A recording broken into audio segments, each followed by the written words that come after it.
কি হৈছে ঘটনাটো দাদা? ইয়াতে এইটো মৰাণৰ শ্মশানৰ সন্মুখত আমাৰ চাৰ্কুল অফিচৰ বেক চাইডে জল জীৱন মিছনৰ এটা ইয়াতে প্ৰকল্প এটা চলি আছিল। প্ৰকল্পটোৰ কথা আমিতো গম নাপাওঁ, তবে সিদিনাখন আজি মৰাণৰ এজন বিশিষ্ট ব্যৱসায়ীৰ দেহাৱসান ঘটে। মই তেখেতৰ শ্মশানৰ কাৰণে তেখেতৰ শ্মশানৰ শ্ৰদ্ধাঞ্জলিলৈ আহিছিলোঁ। আহি থাকোঁতে হঠাৎ দেখিলোঁ যে তেওঁলোকে কাম এটা কৰিছে, আৰু ৰাজহুৱা কামবিলাক কৰি থকা সময়ততো আমি আৰু অলপ চকু দিয়াটো আমাৰ এটা নিয়মেই। আৰু এতিয়া চাইছোঁ, দেখিছোঁ যে শ্মশানৰ ৱালখনৰ ওপৰত তেওঁলোকে এখন সুকীয়াকৈ আকৌ তাৰ ওপৰত ৱালখনৰ ওপৰত ৱাল তুলি আছে। ইতিমধ্যে শ্মশানৰ যিখন ৱাল, সেইখন ৱাল একেবাৰে দুৰ্বল ৱাল। সেই দুৰ্বল ৱালৰ ওপৰত যদি আকৌ ইটা গাঁঠি এখন ৱাল তৈয়াৰ কৰে, ইতিমধ্যে শ্মশানৰ ৱালখনো ভাগি যাব, আৰু লগে লগে জল জীৱন মিছনৰ কাৰণে যিখন ৱাল, সেই ৱালখনো লগে লগে ভাগি পৰিব, তাত কোনো মূল্য নাথাকিব। গতিকে এই কথাটোতে অতি বেয়া কাম কৰিছে। নিম্ন মানদণ্ডৰ এখন দুৰ্বল ৱালৰ ওপৰত এখন নতুন ৱাল গঠাটো এইটো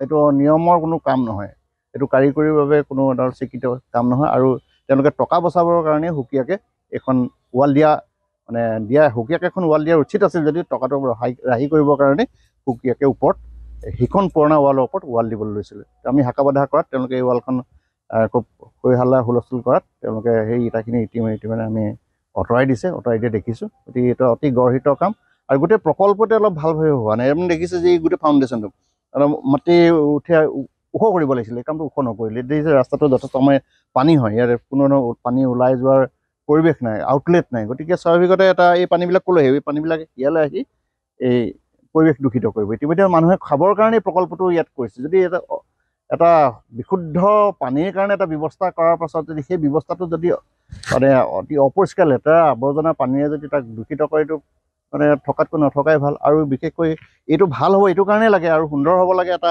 আদৰ্শ প্ৰকল্প হোৱা উচিত। সুন্দৰ এইটো কাৰণে হ'ব লাগে, গোটেই মৰাণ নগৰৰ কাৰণে এক ব্যৱস্থাটো কৰা আছে। মৰাণ নগৰৰ আৱাসীসকলৰ বিশুদ্ধ পানী, খোৱা পানীৰ ব্যৱস্থা কৰিবৰ কাৰণে এই প্ৰকল্পটো স্থাপন কৰা হৈছে। গতিকে এই ক্ষেত্ৰত এটা চকু দিয়া উচিত আছিলে। মই তেওঁলোকক সুধিলোঁ, মিস্ত্ৰীবিলাকক। মিস্ত্ৰীবিলাকে ক'লে, তোমালোকে এই কামটো কিয় কৰিছা? মিস্ত্ৰীয়ে ক'লে, নহয় বোলে আমি কৰিবলৈ ইচ্ছা প্ৰকাশ কৰা নাছিলোঁ, ঠিকাদাৰে আমাক নিৰ্দেশ দিলে যে তোমালোকে যেনেকৈ আছে তেনেকৈ কৰা, পুৰণা ৱালখনৰ ওপৰতে কৰা, বাকী কিবা থাকিলে অফিচৰ লগত মই মিলাই ল'ম। গতিকে ইয়াৰ দ্বাৰা আমি এইটোৱে প্ৰতিপন্ন হৈছোঁ, গোটেই কাৰবাৰটো এটা দুৰ্নীতি হৈছে। গতিকে ইয়াৰ এটা উচিত তদন্ত হ'ব লাগে, ইমিডিয়েট কামটো বন্ধ কৰিব লাগে, আৰু ভালকৈ কৰাবৰ কাৰণে আপোনালোকৰ চেনেলৰ মাধ্যমেদি মই এই মিছনৰ লগত যিসকল জড়িত কৰ্মকৰ্তা আছে, তেখেতলোকক, ইঞ্জিনিয়াৰসকলক অৱগত কৰিছোঁ। ইতিমধ্যে মই মৰাণৰ চাৰ্কুল অফিচাৰগৰাকীক এই কথাটো মই অভিযোগটো দিলোঁ, আৰু তেওঁলোকৰ জনস্বাস্থ্য কাৰিকৰী বিভাগৰ মই SDOকো গোটেই কথাটো মই ফোনেৰে অৱগত কৰিছোঁ যে আপোনালোকে তদন্ত কৰক, আৰু শীঘ্ৰে কামটো বন্ধ কৰি একদম উপযুক্তভাৱে ভালভাৱে কাম কৰিবৰ কাৰণে মই মৰাণবাসী ৰাইজৰ হৈ তেওঁলোকক অনুৰোধ কৰিছোঁ। মই কাম কৰিছোঁ। কাৰ কাম হয়? বিশাল আগৰৱালা। ক'ৰ হয় তেওঁ? ডিব্ৰুগড়।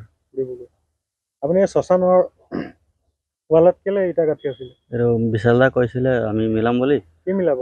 এইটো নাজানো কি মিলাম বুলি কৈছিলে। তুমি গাঁঠি দিয়া, আমি গাঁঠি দিছিলোঁ। তাৰপিছত কেলে আঁতৰাই দিলে? পিছত দাদা আহি ক'লে লোড নল'ব, তুমি খুলি দিয়া। খুলি দিলোঁ। এতিয়া কি কৰিব সেইফালে? এতিয়া ছাইডত ৱাল দিব। ৱাল দিব। গাঁঠখন মানে ৱালৰ পইচাটো খাব বিচাৰিছিলে? সেইটোতো নাজানো। না আপুনি কওক, আপুনিতো মিস্ত্ৰী হয় নে যোগালী হয়? কি হয়? মিস্ত্ৰী। মিস্ত্ৰী হয়। এই যে ইমানখিনি ৱাল নগঠাকে যে মানে দেখুৱাব, তাৰমানে কি বুজাইছে? কি বুজি পাইছে আপুনি? এইটো কেনেকৈ ক'ম? সেই পইচাটো কি ঘূৰাই দিব নেকি চৰকাৰ? কি জানো, নাজানে।